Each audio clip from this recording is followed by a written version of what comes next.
चलिए जानते हैं आज की उत्तर प्रदेश की 50 फटाफट बड़ी खबरों को सिर्फ 10 मिनट में। पर अभी तक आपने इस चैनल को सब्सक्राइब नहीं किया है तो सब्सक्राइब कर दें। उत्तर प्रदेश में ग्रीष्मकालीन अवकाश बढ़ा, 24 जून तक स्कूल रहेंगे बंद, 25 जून से नियमित कक्षाएं शुरू होंगी। किसानों के लिए खुशखबरी, 20 जून को खातों में आएंगे 2000 रुपए, कुछ को मिलेंगे 4000 रुपए।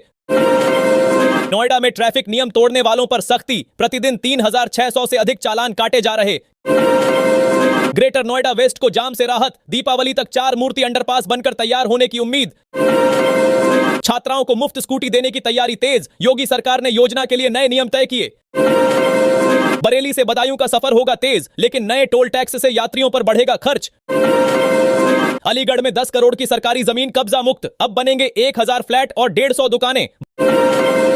नोएडा में परिवहन विभाग का बड़ा अभियान, 6 घंटे में 31 बसें सीज, चालकों ने किया विरोध।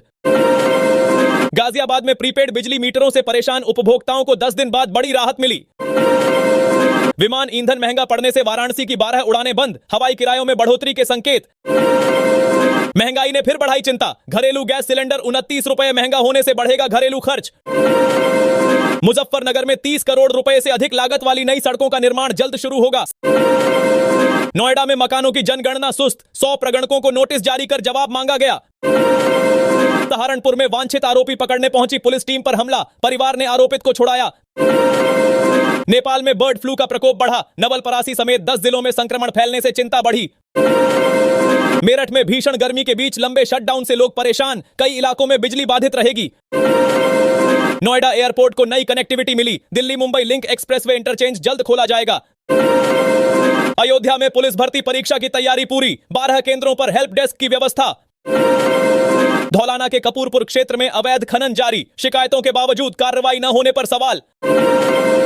500 रुपए चालान बकाया होने के बावजूद ऑटो को मिला दिल्ली एनसीआर संचालन परमिट।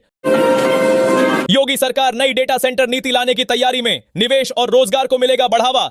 काशी में 3 नए कस्तूरबा विद्यालय बनेंगे, 600 छात्राओं को शिक्षा का बेहतर अवसर मिलेगा। ग्रेटर नोएडा वेस्ट में वैदिक टाउनशिप निर्माण शुरू, 2 महीने तक कुछ मार्गों पर आवागमन बंद। औद्योगिक इकाइयों को महंगा डीजल मिलने पर गाजियाबाद के उद्यमियों ने सरकार के खिलाफ विरोध जताया। लखनऊ और वाराणसी के यात्रियों को राहत, 22 जून तक 3 जोड़ी परीक्षा स्पेशल ट्रेनें चलेंगी। माल ढुलाई व्यवस्था में बड़ा बदलाव, अब फोन कॉल नहीं बल्कि ऑनलाइन प्लेटफॉर्म से मिलेगी सुविधा।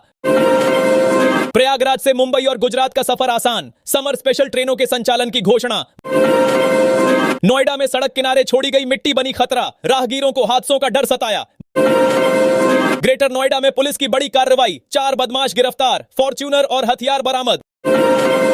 बरेली में हवाला कारोबार का भंडाफोड़, 1 महीने में 14 करोड़ रुपए का लेन देन उजागर। हरदोई ने जनगणना 2027 का लक्ष्य समय से पहले हासिल कर नया रिकॉर्ड बनाया, जिले में 100% कार्य पूरा होने पर प्रशासन उत्साहित। जनगणना और तबादला प्रक्रिया के चलते कर्मचारियों ने अवकाश बढ़ाने की मांग उठाई, शासन स्तर पर प्रस्ताव को लेकर चर्चा जारी। यूपी के स्कूलों में अवकाश समाप्त होने के बाद फिर से पढ़ाई शुरू, 16 जून से विद्यार्थियों और शिक्षकों की नियमित उपस्थिति सुनिश्चित। कानपुर में हल्दी में मिलावट का बड़ा मामला सामने आया, खाद्य विभाग ने छापा मारकर 398 किलो पाउडर बरामद किया।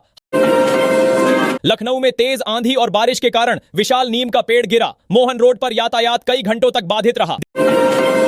हापुड़ में यूरिया की कालाबाजारी का खुलासा, खेत में पलटे ट्रक से 225 कट्टे जब्त, जांच एजेंसियां सक्रिय हुईं। देवरिया में बिहार भेजी जा रही अवैध अंग्रेजी शराब से भरा ट्रक पकड़ा गया, पुलिस ने तस्करी नेटवर्क की जांच शुरू की। गोरखपुर से दिल्ली और मुंबई जाने वाली समर स्पेशल ट्रेनों में यात्री नहीं मिल रहे, कई डिब्बे खाली चल रहे हैं।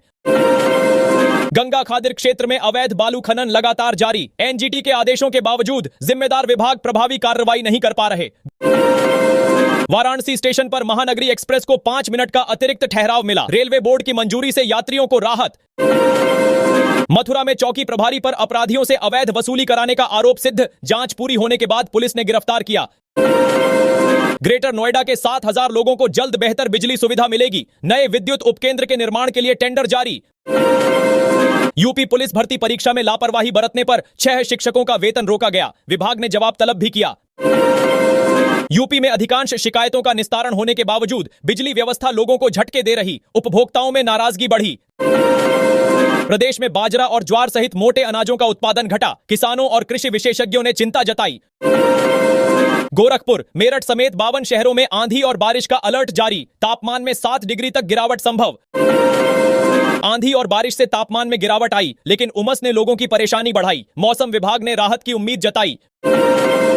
लखनऊ, बरेली और बाराबंकी में नए आधुनिक स्मार्ट मीटर लगाए जाएंगे। बिजली प्रबंधन को अधिक प्रभावी बनाने की तैयारी।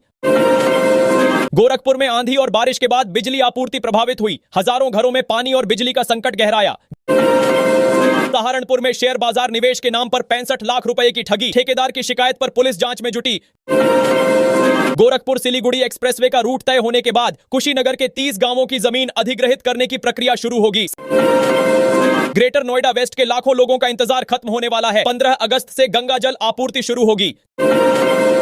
नोएडा एयरपोर्ट की पहली उड़ान खास होगी। मंत्री और वरिष्ठ अधिकारी यात्री बनकर इस ऐतिहासिक शुरुआत के गवाह बनेंगे। त्रिस्तरीय पंचायत चुनाव की मतदाता सूची में 1000 पुरुषों पर 873 महिलाओं का नाम दर्ज किया गया। यूपी में बाढ़ से निपटने की तैयारी तेज हुई। 44 जिलों की 118 तहसीलों में मॉक ड्रिल आयोजित। भीषण गर्मी के कारण गाजियाबाद में बिजली की मांग तेजी से बढ़ी। खपत में 10 से 15% तक उछाल। प्रयागराज के पहले रोपवे प्रोजेक्ट को नई गति मिलेगी। जमीन अधिग्रहण से जुड़ी अड़चनें जल्द दूर होने की संभावना। गाजियाबाद में 4,56,000 से अधिक मतदाता मतदान करेंगे, जबकि मतदाता सूची से 77,000 नाम हटाए गए। प्रदेश में मकानों की गणना का कार्य 80% पूरा हुआ। पिछड़े जिलों की प्रगति पर प्रशासन विशेष नजर रखे हुए है। यूपी की 43,850 हेक्टेयर अनुपयोगी भूमि को खेती योग्य बनाया जाएगा। किसानों को बड़ा लाभ मिलेगा। माध्यमिक शिक्षकों ने पुरानी पेंशन, स्थानांतरण और वेतनमान सहित कई लंबित मांगों को लेकर सरकार से समाधान की मांग की। बस्ती में सड़क दुर्घटनाओं पर नियंत्रण के लिए पुलिस सख्त हुई। अधिकारियों को 48 घंटे में जवाब देना होगा। बस्ती जिले में 10,952 ताजिए स्थापित होंगे। जुलूसों और आयोजनों की निगरानी सीसीटीवी कैमरों से होगी।